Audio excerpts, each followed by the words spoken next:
Dota 2 group got invited to do one of Valve's famous studio tours, and someone probably had their camera out when they weren't supposed to. And somebody probably had something on a monitor when they weren't supposed to. So there was a monitor with a changelog, and a couple of the lines, or at least one of the lines, referenced L4D3, and they also said Source 2, but I think Source 2 had been announced or talked about before, whereas Left 4 Dead 3 obviously hasn't been announced yet. So, and then today, Rock Paper Shotgun got some sources to say, yeah, that's real. So. Is anyone surprised? I don't think any of us are. Not surprised. It seems like the next game they would work on, honestly. Really? You don't think it would be, Half-Life 3? God, I hope so. I fucking hope so. I'm pretty sure this will come out before that. But I want them to do exactly what they did last time as well. With just, except instead of a trailer, they come out for E3 at Microsoft or Sony's booth, press conference or whatever. Actually, no, even better. They come out during Nintendo's press conference, announce Left 4 Dead 3 as a Wii U exclusive, with a tie-in 3DS 2D platformer, because of course. And then, instead of a trailer, it's just Gabe Newell's face on the screen, just looks at the camera, just silently. I mean, I'm as fat as him, so you can imagine me as him. So I'm just looking at the camera, just a slight smile, and then just...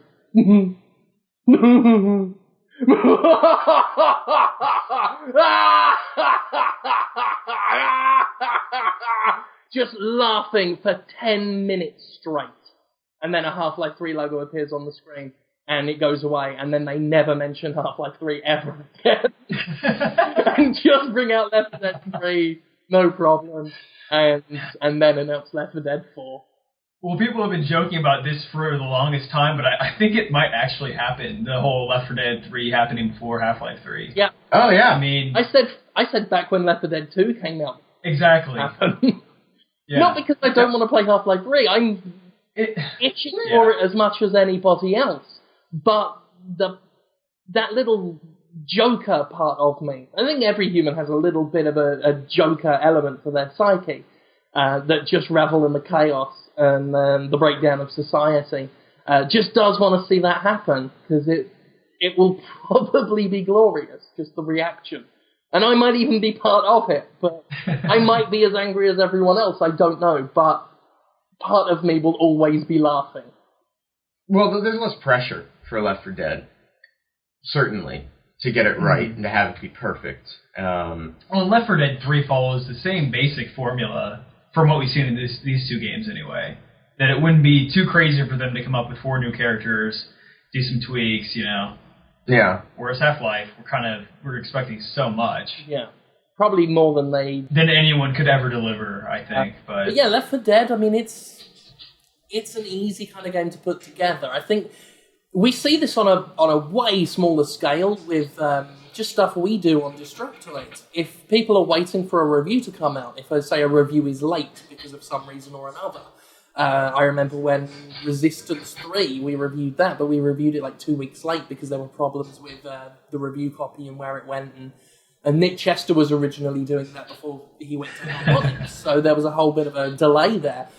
But it didn't stop people from going on every review we posted before then, angrily demanding the Resistance 3 review. Because obviously if someone's waiting for something and they see something else go up instead, the natural inclination is to assume that's there at the expense of what they were waiting for. It doesn't often work like that. For instance, with our reviews, we've got more than one reviewer.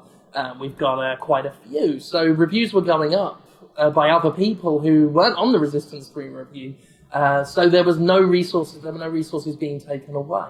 And Left 4 Dead is such an easy thing to put together. Not that I'm saying making any game is easy, but comparatively, it's one of those things that design themselves, because it's such a solid, structured type of game that doesn't need any real extra additives, and I don't think fans of it would thank them if they tried to make it too complicated. So I wouldn't say that the existence of Left 4 Dead 3, just like the existence of Left 4 Dead 2, takes away from the existence of Half-Life 3. So it'll be alright. It'll be okay. Everything will be fine. Unless it isn't. in which case we are all fucked. John Carmack, Mm-hmm. tech whiz, just joined Oculus. Mm-hmm. Yes, he did.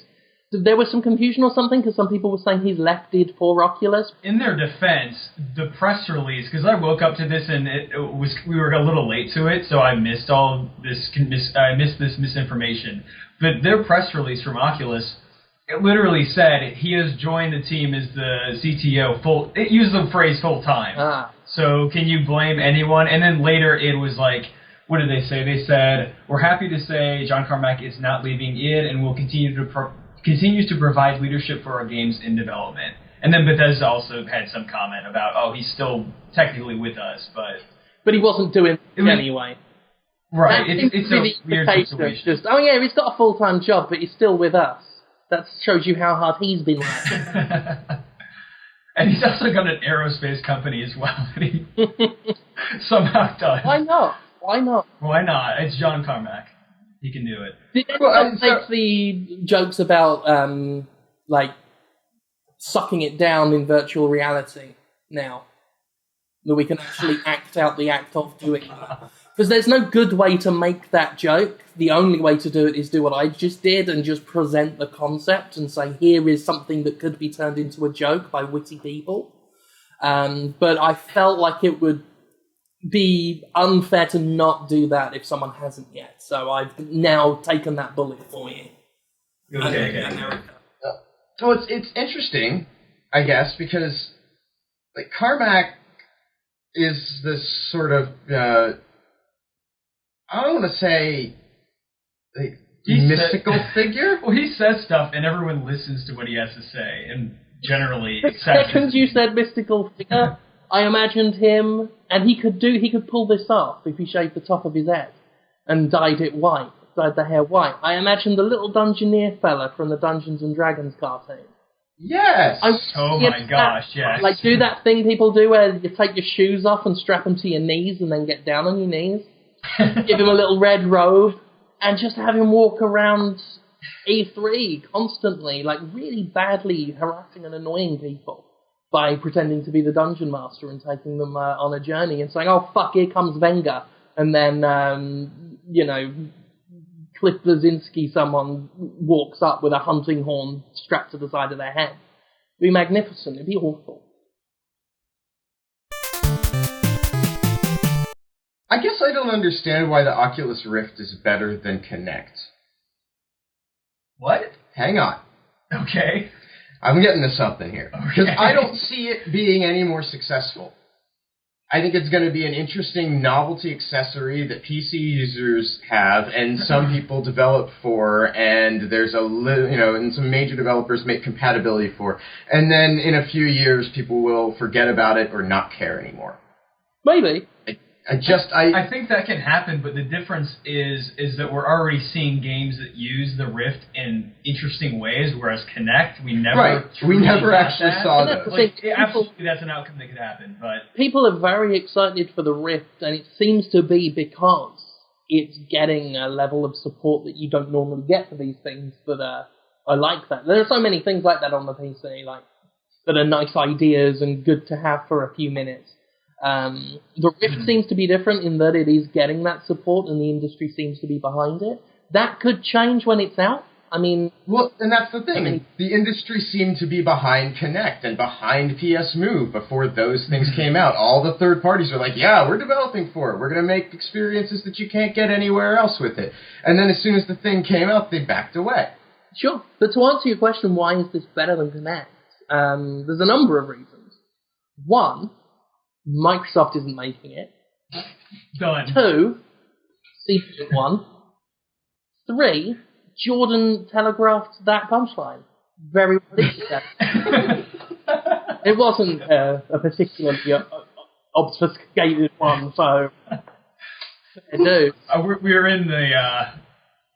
Well, we've been getting complaints for bitching about Microsoft, but really, can you blame us? I mean... No. But that's my point. These accessory things, they seem interesting, and they get us hyped up to buy them. And then those of us who buy them I would say 9 times out of 10 we get burned. It goes on our shelf, never to be played again. But Like the rare, it's the stupid thing. Exception is Rock Band. somehow Rock Band, Somehow Rock Band of all things. managed to keep. It's a fucking plastic guitar. And the Genesis Activator, which we're all still. Oh, we've got one of those permanently set up in our apartment. I tried to play everything on. That's how I achieved my chiseled Zeus-like figure. It's wonderful. It was the Wii before the Wii was. You shove the Wii Fit up it. It's Activator all the way.